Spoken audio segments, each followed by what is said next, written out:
WhatsApp guys, welcome back to my channel. So guys, जैसे कि आपको बहुत सारे क्वेश्चंस हैं कि मैं इस बाइक पे एक डिटेल रिव्यू बनाऊं, कैसी ये बाइक मुझे फील हुई, क्या क्या इंप्रूवमेंट एरियाज हैं, कौन से ऐसे फीचर्स हैं जो मुझे लॉन्ग रूट पे बहुत यूजफुल लगे। तो आज हम उसी के बारे में बात करेंगे। और जो आपने थंबनेल में देखा ना, वो ना तो हाइप है ना क्लिक बेट है कि पहली सर्विस में बहुत सारी चीजें खराब होगी। क्या खराब हुआ, कैसे खराब हुआ, डिटेल में बात करते हैं। तो टाइम वेस्ट नहीं करते, फटाफट वीडियो स्टार्ट करते हैं। Let's start.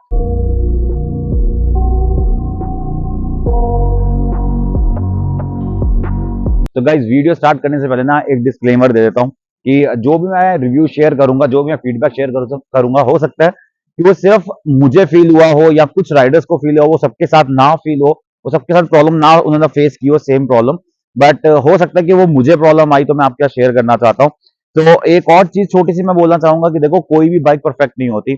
चाहे आप 1250 जीएस ले लो, बीएमडब्ल्यू, चाहे आप हाईबूसा ले लो, चाहे आप हिमालयन ले लो, हर किसी बाइक में ना कुछ ऐसी आपको कमी फील होती है जो कि आपको लगता है कि इसमें इंप्रूव की जा सकती थी।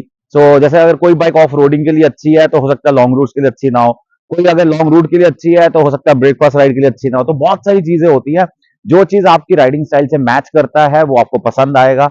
जो चीज आपको लगता है कि नहीं यार, ये चीज में मैं थोड़ा स्ट्रगल कर रहा हूँ, वो हमेशा आपको इंप्रूवमेंट एरियाज में लगेगा। वो हर बाइक पे होगा। हर बाइक में कोई बाइक 100% परफेक्ट नहीं दिखेगी आपको। क्या, चलो तो स्टार्ट करते हैं वीडियो को। और मैं आपको बताता हूँ कि पहली सर्विस में मेरे साथ क्या हुआ। पहली सर्विस में बहुत सारी चीजें मेरी बाइक की खराब हो गई थी। क्या हुआ, क्यों हुआ, वो अभी तक ना तो सेंटर वालों को पता है, ना मुझे पता है। बट हाँ, चीजें काफी सारी खराब हुई। क्या खराब हुआ, थोड़ा क्लोजली दिखाता हूँ मैं आपको कि बाइक में कौन कौन से स्विचेस ने सडनली काम करना बंद कर दिया था। और मेरा जो पहला पॉइंट है कि क्या इसमें इंप्रूव कर किया जा सकता है, वो भी आपको इसी से क्लियर हो जाएगा कि क्या इसमें इंप्रूवमेंट की जा सकती थी। सो गाइज, पहली सर्विस, जैसे कि मैं वृंदावन गया था, वहां 650 किलोमीटर डन हो गए थे। तो मैं पहली सर्विस करवाने की जब देने गया था, तो एज पर माई अंडरस्टैंडिंग की पहली सर्विस में सिर्फ बहुत जनरल चेकअप होता है, चेन लूब्स वगैरह, या आप ऑयल वगैरह चेक करते हैं। लेकिन जब मैं बाइक लेने गया ना, तो बहुत सारे मुझे इश्यूज नजर आए। तो सबसे पहला इशू क्या था, मैं आपको बताता हूँ। सबसे पहला इशू ये था कि जो ये मोड का बटन है ना, दिस वन, ये वाला जो बटन है, इसकी एक एनिमेशन है। अगर आप देखोगे, अगर आप इसको थोड़ी देर के लिए प्रेस करके रखते हो ना, तो एक एनिमेशन यहाँ पर स्विच पे चलती है। सो दिस एनिमेशन, ये जो एनिमेशन है इस मोड के बटन पे काम करती है। जब मैं ये बाइक लेने गया और मैंने बाइक स्टार्ट की ना, तो ये वाली एनिमेशन अपने आप चल रही थी, और एबीएस का जो बटन, जो एबीएस है, वो अपने आप ऑन ऑफ हो रहा था। तो मुझे ये तो बहुत इजीली कैच हो गया था कि ये बटन में कुछ प्रॉब्लम आ चुका है। ठीक है, तो उसके बाद जब मैंने बाइक स्टार्ट की, एक राउंड काटने की कोशिश की इसका चेक करने के लिए, तो ये जो जॉयस्टिक है ना, ये जॉयस्टिक भी काम करना बंद कर चुका था। और बहुत इश्यूज आ रहे थे इस जॉयस्टिक में, कभी ये काम कर रही थी, कभी ये काम नहीं कर रही थी। तो ये जैसे कि यार अभी आप देख रहे हो कि आपको, अगर मैं जॉयस्टिक को फॉरवर्ड करता हूं तो फीचर्स चेंज हो रहे हैं। और अगर मैं प्रेस करता हूं तो ये इसके अंदर जाता है, और जो भी चीज होगी वो आपको दिखाएगा। तो ये चीज नहीं हो पा रही थी उस टाइम पे। तो मैंने सर्विस सेंटर वालों से बात किया कि ये जो दोनों बटन है, ये प्रॉपर वर्क नहीं कर रहे हैं। सो सबको नहीं पता कि इस बाइक की जो सर्विस है या इस बाइक की जो इलेक्ट्रॉनिक्स है उस पर कैसे काम करना है। सो हर सर्विस सेंटर में एक या दो आपको ऐसे लोग मिलेंगे जिनको थोड़ा वो नॉलेज होगी। तो जब ये इशू मेरे सामने आया, जब मुझे ये प्रॉब्लम फेस करनी पड़ी, तो उनका एक ही रिप्लाई था कि वो इसका वीडियो रिकॉर्ड करके कंपनी में भेजेंगे और कंपनी बताएगी कि इसको कैसे फिक्स करना है। तो मैंने वेट किया, और एक दो दिन के बाद कोई सोल्यूशन तो ज्यादा था नहीं। उन्होंने फिर मेरे को ये पूरा जो स्विच बोर्ड है, ये पूरा नया लगवाया इस बाइक पे। तो आप समझ सकते हो कि पहली सर्विस में 500-600 किलोमीटर के बाद ही पूरा स्विच का जो ये था, ये पूरा नया लगा। तो जो मेरा पहला पॉइंट है वो यही है कि इस जॉयस्टिक की और ये जो बाकी स्विचेस है, इनकी क्वालिटी को आरी और इंप्रूव कर सकता था। जब आप बाइक इतनी अच्छी बना रहे हो और बहुत बढ़िया प्रोडक्ट बना रहे हो, तो आई थिंक स्विचेस पे की क्वालिटी और अच्छी की जा सकती थी। मैं ये भी समझता हूँ कि इलेक्ट्रॉनिक्स है, नई चीज लॉन्च हुई है, प्रॉब्लम आती है और प्रॉब्लम आएंगी। बट मुझे लगता है कि जो क्वालिटी है ना, वो पूरी बाइक के अकॉर्डिंगली वो मैच नहीं करती। वो क्वालिटी थोड़ा सा डाउन है, उस क्वालिटी को थोड़ा सा और उठाया जा सकता था, जो मेरी अंडरस्टैंडिंग है। तो ये प्रॉब्लम मैंने फेस की। मेरी पहली ही सर्विस पे दोनों स्विचेस खराब हो गए थे। जॉयस्टिक अब बिल्कुल ठीक है, बिल्कुल नया लग चुका है, लेकिन मोड का बटन अभी भी थोड़ा बहुत कई बार ऐसे रिएक्ट करता है कि कई बार काम करता है, कई बार नहीं करता। बहुत जल्दी ये सर्विस सेंटर में मैं इसको दिखाने वाला हूँ। ये भी अगर चेंज होगा नहीं होगा, क्या होगा, वो देखेंगे कैसे फिक्स होगा, क्योंकि अभी तक इसका सोल्यूशन किसी के भी पास नहीं है। तो रीजन क्या था इसका खराब होने का, किसी को नहीं मालूम। बट हाँ, चीज खराब हुई और पहली सर्विस पे ही होगी। चलो ठीक है। तो ये था जिसको जो क्वालिटी थोड़ा रेस की जाए। दूसरी बात मैं करूंगा कि अभी अभी मैं लॉन्ग रूट से होके आया हूँ, और लॉन्ग रूट पे मुझे ये बाइक में और एक इम्प्रूवमेंट एरिया क्या लगा। तो सबसे बड़ी चीज मैं आपको बता देता हूँ कि इम्प्रूवमेंट एरिया में मुझे एक चीज लगी जो कि हर आरी के राइडर को मुझे लगता है फील होती है, वो है इसके मिरर्स। तो इसके जो मिरर है ना, बहुत ज्यादा अच्छा एंगल नहीं है और बहुत अच्छे से एडजस्ट भी नहीं किया जा पा रहा था। मैंने बहुत कोशिश की, बट होता क्या है ना कि हाफ जब आप राइडिंग जैकेट पहनते हो ना, तो हाफ आपका शोल्डर नजर आता है इसके अंदर, और बैक का बहुत अच्छे से नजर नहीं आता। तो आपको हल्का सा टिल्ट होना पड़ता है, अपनी नेक को दोनों साइड पे इधर उधर टिल्ट करके देखना पड़ता है, तो आपको थोड़ा नजर आता है। तो इसके लिए एक्सटेंडर आता है इसका एक, जो जाना के पास था भी, बट मैंने उस टाइम लगवाया नहीं, तो मुझे लगता है वो लगवाना पड़ेगा। उससे मिरर थोड़ा सा बाहर आ जाएगा, जिससे कि बैक का जो व्यू है वो आपको बहुत क्लियर दिखेगा। ठीक है, देखो मैंने बहुत सारे रिव्यूज देखे यूट्यूब पे, और मैं काफी सरप्राइज था कि काफी लोगों ने बोला कि एक दो मैंने रिव्यूज में देखा कि इसमें वाइब्रेशन है या कुछ है। फ्रेंकली स्पीकिंग मुझे ऐसा कुछ भी फील नहीं हुआ। फ्रंट में मेरा कैमरा लगा होता है, मुझे रिकॉर्ड करता है। मैं आपको उसके अगर व्यूज उसका रिकॉर्डेड वीडियो दिखाऊंगा ना, आपको हल्का सा भी शेकपन कहीं नजर नहीं आएगा। अब देखो 110, 120, 130 पे जाने के बाद अगर हल्का सा हिलता भी है, हल्की सी वाइब्रेशन आती भी है, तो आई थिंक वो ओके है, उसको जस्टिफाई किया जा सकता है। तो मेरे को लगता है कि इतना तो चलेगा। बात करते हैं कि इसमें अच्छे फीचर्स क्या थे। क्या ऐसा फीचर था जो मुझे लगा कि भाई बहुत ही यूजफुल था। तो देखो मैं आपको बताता हूँ, जो इसके इलेक्ट्रॉनिक्स है ना, जो फोन से कनेक्ट हो जाता है इसका कंसोल, जो आने से पहले भी, बाइक लॉन्च होने से पहले भी बहुत हाइप किया गया था, वो बिल्कुल सही चीज है, बहुत ही यूजफुल है।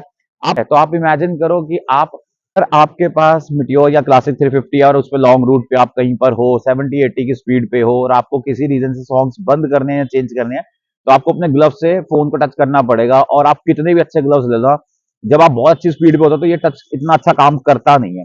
लेकिन जब मैं लॉन्ग रूट पे था ना, तो आप बिलीव करना, ट्रस्ट करना, मैंने फोन को एक बार टच तक नहीं किया, सब कुछ जॉयस्टिक से किया। कॉल अटेंड करना, कॉल मिस कॉल को चेक करना, सॉन्ग्स आगे पीछे करना, वॉल्यूम कम करना, जो भी काम करना था ना, सब जॉयस्टिक से हुआ। एक सेकंड का भी मुझे कहीं पे कोई टेंशन फील नहीं हुआ, मेरी राइड बिल्कुल डिस्टर्ब नहीं हुई। लेकिन जब मैं मिटियोर चला रहा था ना, और उसमें ऐसी चीजें करनी पड़ती थी कि मुझे सॉन्ग चेंज करना है या सॉन्ग बंद करना है, तो मुझे अपनी स्पीड को चेंज करना पड़ता था, या समटाइम मुझे बाइक रोकनी भी पड़ती थी अगर मेरे से कोई कॉल मिस हो जाए, तो मिस कॉल चेक करने के लिए। तो वो वाली चीजें जो थी, वो इस बाइक में आपको 1% फील नहीं होगी। इसके इलेक्ट्रॉनिक्स आपको इतना, आपकी राइड को इतना स्मूथ बना देंगे कि आपको लगेगा आप 4 घंटे 5 घंटे कॉन्टिन्यूसली राइड कर सकते हो, नॉन स्टॉप। मतलब बेसिक चीजों के लिए बिल्कुल राइड रोकने की जरूरत नहीं पड़ेगी। सो हैट्स ऑफ टू आरी। बाकी बहुत बहुत जितना अप्रिशिएट किया जाए उतना कम है। बहुत ही अच्छी चीज इंट्रोड्यूस की है अपने राइडर्स को, उन्होंने नेक्स्ट लेवल पे लेकर गए। हमारी राइड्स का जो एक्सपीरियंस है वो एक अलग लेवल पे जा चुका है।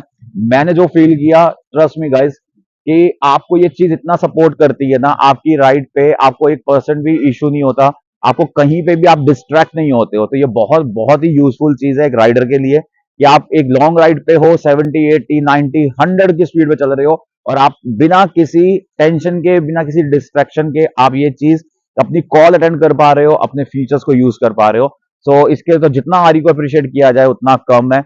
सो गाइस एक और चीज बता देता हूँ कि इसमें जो मोबाइल चार्जर आपको मिलता है ना, जो पॉइंट मिलता है, वो आपको थोड़ा सा डिफरेंट मिलता है। आपको ये वाला पॉइंट मिलेगा जिसमें दोनों तरफ सी टाइप होना चाहिए।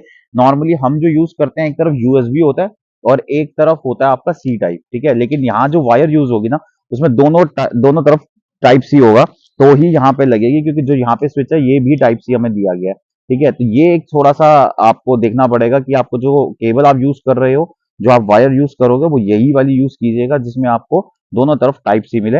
अदरवाइज आपका इशू हो सकता है, बिकॉज ये मेरे लिए भी सरप्राइज था। मैं दूसरी केबल लेकर गया था और मेरा फोन चार्ज नहीं हुआ, जिसकी वजह से देन मैंने ये केबल ली है जिसमें दोनों तरफ टाइप सी है। देन उसके बाद बात करूं फ्यूल टैंक की, तो देखो अमेजिंग फ्यूल टैंक है। जब आप बैठ के इस पे राइड करते हो ना, तो आपको भी एक ह्यूज बाइक का लुक आता है, और जो लोग इस बाइक को देखते हैं ना, उनकी भी नजर सबसे पहले फ्यूल टैंक पे जाती है। एक डिफरेंट ही लुक है, बहुत बड़ा फ्यूल टैंक लगता है इसका देखने में, और बहुत ही डिफरेंट लुक देता है, अमेजिंग लुक देखता है। खासकर ये जो ग्राफिक्स का जो इन्होंने इस बार बनाया है ना, ये भी बहुत बहुत, खासकर इस वाली बाइक का बहुत अच्छा बनाया है। येलो और ब्लैक का जो शेड है वो बहुत मैच कर रहा है। देन उसके बाद बात करते हैं सीट की, तो देखो सीट का जो क्वेश्चन है ना, वो थोड़ा सा और इसका चेंज किया जा सकता है। हो सकता है टूरिंग सीट जो है वो ज्यादा इस पे बेटर होगी, बट मेरी हाइट के अकॉर्डिंगली मुझे ये सीट बहुत सही लगती है, मेरे को कोई प्रॉब्लम नहीं आती है। सबका अपना अपना है, कईयों ने इसका फीडबैक दिया है कि उनको बैक पेन होता है इस सीट पे, बट मुझे ऐसा फील नहीं हुआ है बिल्कुल भी। मैं बात करूंगा इसके गियर बॉक्स की। लॉन्ग रूट पे 80-90 में, इवन सिटी राइड के अंदर भी ना, मुझे आज तक गियर बॉक्स में कहीं कोई प्रॉब्लम फील नहीं हुआ। इतना स्मूथली वर्क करता है ना, मेरे को लगता है कि अभी तक मैंने जितनी भी बाइक ली है उनमें सबसे बेस्ट गियर बॉक्स इस बाइक का मुझे फील होता है।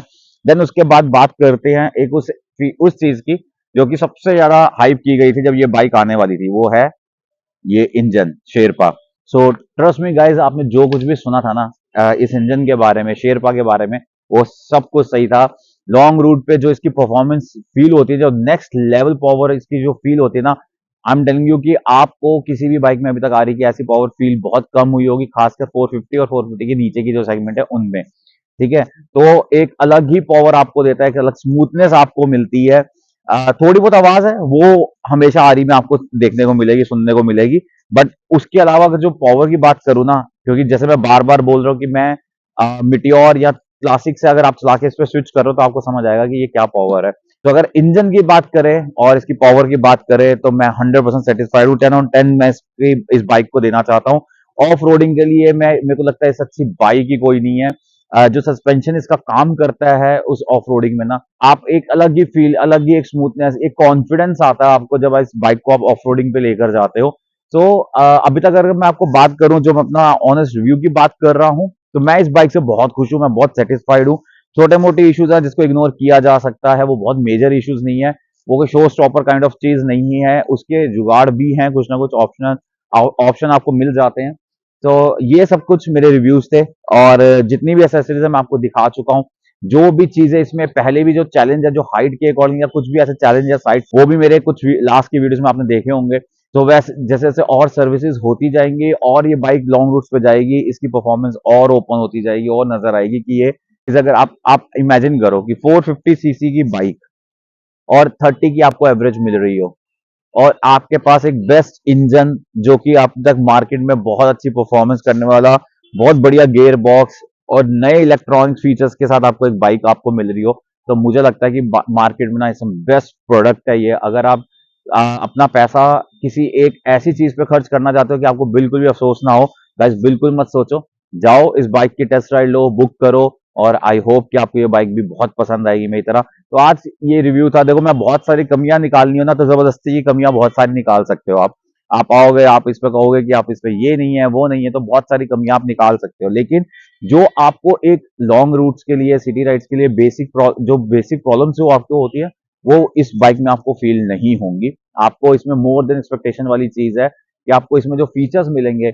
यहाँ तक कि जो इसकी रोड प्रेजेंस से लेकर सब कुछ, आप अगर रोड प्रेजेंस भी देखोगे ना, तो जो इसका फ्यूल टैंक है वो एक अलग ही ह्यूज प्रीमियम लुक देता है आपको बैठ के। जैसे राइडर आप इसको देखते हो ना, राइडर के पर्सपेक्टिव से, तो भी आपको एक बाइक, बल्कि बाइक नजर आती है।